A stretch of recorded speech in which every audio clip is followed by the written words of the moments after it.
mushroom peeps, it's Jewel from Funky Fungi. I am in my my lab. If you've seen the last, I don't know, couple of videos of my new place, I've actually moved my lab to a different place. I moved it to where the colonization room was. I did that, number one. I hated that my lab was on carpet. That's just not a good situation because you want it as clean as possible. But two, I realized that I could have my lab and still a little bit of colonization room in the same room, like maybe one or no more than 2 racks. The room itself is big enough, but my plan is, to spawn my bags, rack them right away, like where they were coming from, and then if I have overflow from the colonization room that I have set aside, that can stay in here to colonize. I do have an exhaust system already set up in here, and I do have a portable AC unit that can keep it at 75 degrees or a little bit lower if I need it. So, but today I wanted to show you how it's how I spawn a bag, a sawdust substrate bag, but specifically on how to properly shake a bag to get all the grain spawn evenly dispersed so that it actually colonizes evenly. There's a couple reasons why a bag wouldn't colonize evenly, besides getting enough grain spawn, through each little speck of substrate. One of the big things that TR taught me, months ago, which really helped, is you got to have the right amount of water. I can't tell you how much water because everyone's substrate is different in terms of how much water is actually in that wood, whether it be sawdust specifically, hardwood, fuel pellets. There's all different kinds of ways to figure out exactly how much water are in those things. There is water, which I didn't know before. I was like, oh, everyone can just use like 50 liters or something. If you're not sure, 50 liters is a good place to start. I forget how many gallons that is, but you can go online and Google it. But 50 liters is a good place to start. You're either going to be a little bit higher or a little bit less than. I'd say probably 2 liters or so, above or below. And that's for one of my batches, which I consider 40 pounds of fuel pellets and 40 pounds of soy. That's for the master's mix. Hope you caught up with all that. So anyways, I'm going to get to, again, just actually spawning the bag, but more importantly, how to actually shake the bag to make sure that it's all set and ready to go. All right, you ready? Keep watching. All right, I'm so ticked because I just did a really good, to the point video on this, and it didn't record, so I'm gonna do it again. So as you can see, I've got my my rack here to the side. It's 24 inches deep by, I believe it's 5 feet long. It's either 4 or 5 feet. I want to say it's 5 feet. Bottom line, I can fit 7 bags comfortably in a row because you want space in between them. So 14 bags total on a shelf. I've got 5 shelves, not including the top, so I can fit 70 bags in here. If I put stuff, I could put stuff on the top, but when I go to remove it from this room, it would get caught on the door. So I generally, if anything, I'll just put some grain spawn on the top. But so 70 per shelf. One batch, a big batch day for me, I do 5 batches, which is 20 bags. So 100 bags. I do 100 bags twice a week. So it fills up, each time I do it, it fills up like a shelf and a half. Not a shelf, unit and a half. Yeah, shelf, whatever. a rack and a half. So anyway, so let me actually do this again. So first of all, the table, I've done a video before on how to actually prepare to do this. I use the cup method and cut off the top.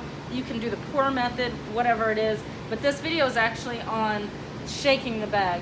So everything has already been cleansed. It's been like alcohol, isopropyl, rubbed very good. I'm just gonna put a little extra isopropyl on my hands. So take my bag. I always face my filter patch away. There's no particular reason why, except for the fact that I like to have habits. Whatever way that you do it, just do it the same every time and make it a habit. And if you have employees, teach them the same way. So as you notice, I put the spawn in the bag, trying not to touch the inside of the bag at all, ever if you can. You want one big part of getting grain spawn evenly distributed throughout the bag is having enough air in there. you need to have enough air, which means that you can't put too much stuff in it. You don't want too much substrate. This is a Unicorn XLS bag. It's the large bag. It easily fits a 10-pound bag or 10 pounds of substrate. My bags are about 9 pounds, so I have plenty of room. As you can see, here's the bottom of the filter patch. My substrate is about there, so I have plenty of room, plenty of air. Now, even though I have plenty of room, if I were to take this bag like this and go ahead and seal it, it's not going to seal any air in it. So let me get this closer. Sorry. So what I'm going to do is, I'm just going to puff it out again a little bit. That's plenty. Just take my hand. If a corner is stuck or there's a wrinkle in it, don't stick your hand in there. Just kind of flick it like that. So I'm holding it really tight, really close to the edge to get a good seal. Then actually seal it. This is my impulse sealer. This is the kind that I can walk away from. So normally I'd have 2 or 3 bags sitting here. I'd be spawning the next bag while I was waiting for this. After I'm done, I do a pressure check. And that's, I'm pushing down just to make sure that the bag doesn't pop, which means that no air can get in. I'm gonna scoop my spawn down just for a minute. So now comes the fun part, which is the video, why I'm doing it, is to show how to actually shake it properly. So I poured the grain spawn in the top right. As if you can see it, it's all like right there, right? So the very first thing that I do, and it was actually a girl that worked for me back in the winter. She used to do this, and this is how she would do it. And I was like, oh, it's really good. And so I started doing it this way. So anyways, so I turned the bag completely on this top. So I just literally do that. If there's some substrate stuck in the top, I just kind of flick it, right? So it's all this air up here. Now I've got all this substrate down here. And I take it and literally just kind of distribute it. So now all the substrate, I'm sorry. Now all the grain spawn is down here. I really wish you could see that.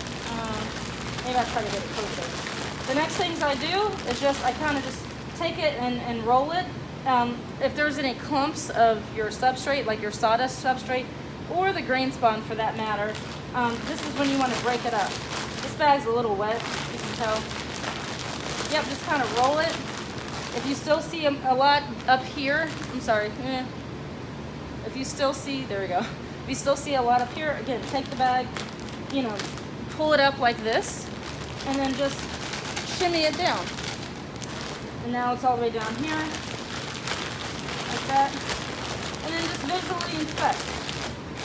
Looks pretty even. I see a lot down there at the bottom, a lot up here. So if you're noticing that your bags, when they're colonizing all at the top. You got a bunch of white at the top at first. That's either 2 things. One, the likely thing is that you got too much grain spawn up top. You didn't shake it good enough. Or 2, you could have too much water. If it's too much water, the water is going to sink obviously to the bottom. Water will basically drown the mycelium, so it's not going to colonize there. So you want to make sure your water amount is right, and obviously that you're shaking it. Last thing when I'm doing a bag is trying to not reach over my grain spawn, which is bad. So I have a little, just a little paper towel, because this bag is really wet. So I always mark the date and the type. You can do it, you can don't do it, because I'm just, for the foreseeable future, I'm writing the date and the species. I just did B for blue, so everyone knows. I'm growing about 5 different species right now. And so I want to make sure that I know, my employees know what's colonizing, what's fruiting in the grow. Sometimes things look a little similar. You need to know. The other thing about that though, again, goes back to habits. I always, if you're facing the filter patch, I write it on the left side, right? Doesn't matter which side, but I do believe in habits. The reason I do that is because when I go to cut open this bag after it's colonized, and I put it in the room, and I lay it flat, to cut my slit, my diagonal or X or whatever, I'm gonna see, like facing out at me, that this was a July 10th blue. Okay, if I had written it on the other side, and I always, lay my bags there, I'm not gonna see that. So I always write it on the same side, and we always fold it and cut our slit on the same side. The same way again, you know, everyone on the same page, especially if you are the employer, they will do what you tell them to do. So whatever way it is, as long as it's a good way, you want it done right. The last thing on this, once I rack it, so this is going on my rack. I'm gonna pull this one off. So I also rack them also the same way. So that 710 blue is facing me here. I try to get them as kind of even as possible. Just a quick little pat, that's it, it's done. You don't have to spend all kinds of time. But I like the 710 blue to point out. What do I do on the other side? I still write the 710 blue or B in the same place, but I flip the bag around so that I can see what type of species it is on the other side. Because some places that I have my colonization racks, it's not very easy to get to the other side, so you know, or whatever. I want to be able to see. It might be anal. You might say that that's way too much, taking too much time or whatever. That's how I'm doing it, at least for now. I've got 2 new employees. I've got a new grow space. I've got new customers. It's a whole lot of newness. So the more procedures that we can have in place and things that we're all doing the same, it can only, you know, be good. Once we're in a rhythm and we're like, yeah, this is stupid, we don't need this anymore, then great, maybe we can cut one of these things out. But that's what we're doing for right now. I really hope this has been helpful. If it has been, give me a thumbs up. Subscribe if you want to see some more kick-ass videos like this to learn about mushroom growing. And just thanks for watching.